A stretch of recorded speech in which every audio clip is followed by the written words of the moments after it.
if you are tired of the boring research paper project you've done year after year, this video is going to show you how to switch things up a bit to create a much more engaging, yet still highly rigorous research paper project for your students. Now, this video is a part of a 4-part video series meant to provide you with fun and engaging lessons that hook your students and are still standards aligned.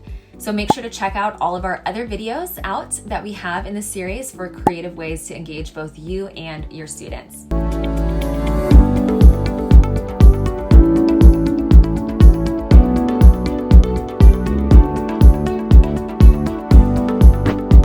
All right, let's dive into today's video where I'll be talking all about what we call the Year I Was Born research paper project.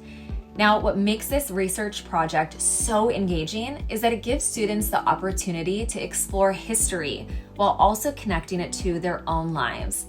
You'll find that many students don't know much about the events that happened in the year that they were born. In fact, even I know very little about what happened the year that I was born. And this project allows your students to research something that's relevant, and they get to create something that's ultimately a keepsake for them. So we like to encourage students to hold on to these projects when they're done, and you'll see here why momentarily once I explain the activity. Now, before we get started, be sure to hit subscribe where you're watching this video for more like this one. And if you find this video helpful, please share it with your other middle school ELA teacher friends. Okay, so the suggested timeline for this entire research unit is about 3 weeks, assuming you have 60-minute class periods. It's also fairly easy to shorten the project or make it a little bit longer based on your students' needs and their writing levels, so keep that in mind as I'm talking you through this. A side note, if you're an EB Teachers Club member, you can actually find this research project in your EB Teacher dashboard where we've done all of this setup for you, so you don't even have to worry about it, but maybe watching this video is gonna help give you some ideas. Okay, so let's dive into how to set up this Year I Was Born research paper project. So we'll start with week number 1, and week 1 is the brainstorm and research phase. So for this part of the unit, you'll want to supply students with a simple graphic organizer to help them focus their research. You can list the following topics on the graphic organizer page. You'll want to include the economy, disease, natural disasters, politics, pop culture, science and technology, and then a spot for other. Now, give students about 2 class periods to research these topics for the particular year that they were born. So if they were born in, say, 2010, they would be researching all of those topics for the year 2010. They should also write down any events that stand out to them from that particular year, with the ultimate goal of being to find multiple events for each topic, and then they're going to determine if there's like this common thread that connects these topics to each other. When students are finished researching all of the topics, they should pick the one that they find the most interesting to them, which is one of the things I love so much about this project, right? Students are going to be so much more invested and engaged when they are the ones choosing the topic that they find the most interesting. Now, using the information that they found for that particular topic, students will have the basic outline for the essential question to the project. And that essential question is, what was especially significant about the year that I was born? So let me give you an example. A student born in 2003 might have discovered in their research that during that particular year, there was a SARS outbreak, an avian influenza outbreak, and a prolonged and severe flu season. So the common thread might be that there were major illnesses to battle in 2003. So a claim for that student's essay might be something like this. While 2003 was an exciting and productive time, it was also a challenging year for illness. Then the student's body paragraphs would focus on the SARS outbreak, on the avian influenza outbreak, and the prolonged flu season.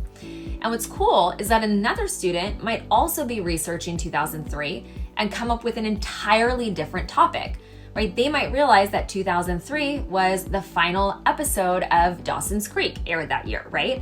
As well as the final movie in the Lord of the Rings trilogy was released that year. So that student's common thread might be that it was a significant year for endings in film and television. So again, this project caters to students' interests, which in turn keeps them engaged and motivated to write. Now, before we move into what students will be doing in week number 2, I do want to give you a quick little student hack that you can share with them. This is an opportunity where they can 100% embrace ChatGPT. Students can write questions into ChatGPT like, what are a bunch of scientific events from 2011? Or what are some significant natural disasters from 2011?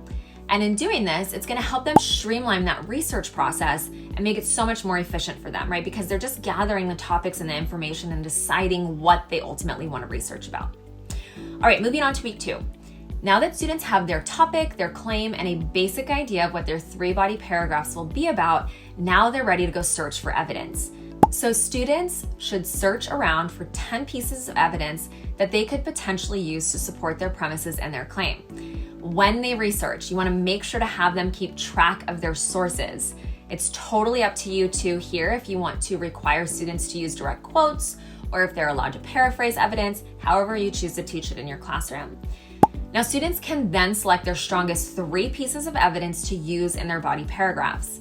And if your students have been using the EBW approach throughout the school year, then they know that they're simply filling in the missing parts of that framework, right? So if not, whatever framework that you use to teach writing is what you would use to teach your students here.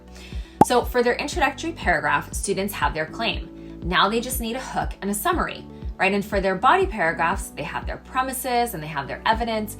And now they need to write justification for why that evidence supports the premise and the claim. And then finally, in their conclusion, they know they're going to restate the claim, summarize the evidence, and write a mic drop sentence about a lesson learned. So week 2 is really spent researching relevant evidence and typing or writing their first draft of their essay. So that's all you're doing in week number 2. Now moving into week number 3. This week is spent peer editing. It's spent conferencing with you. It's spent writing their final drafts. And we really encourage you to discuss and provide a rubric like the one shown on the screen to students before they submit their final essay, before they even sit down to write their essay, right? So that they can successfully meet the expectations of this particular assignment. This is also such a fun opportunity for students to read each other's papers, right? They're going to be about totally different things. They're going to love to see if anyone selected like the same topics that they did, as well as learn about other significant events from the year that they were born. Because generally speaking, all of your students are going to be born in the same year or 2 of each other, right? Now, if you want to take this a step further, you could compile all of the essays into a booklet for your students and give each of them an anthology with all of the different essays so that they will always have this information about the year that they were born.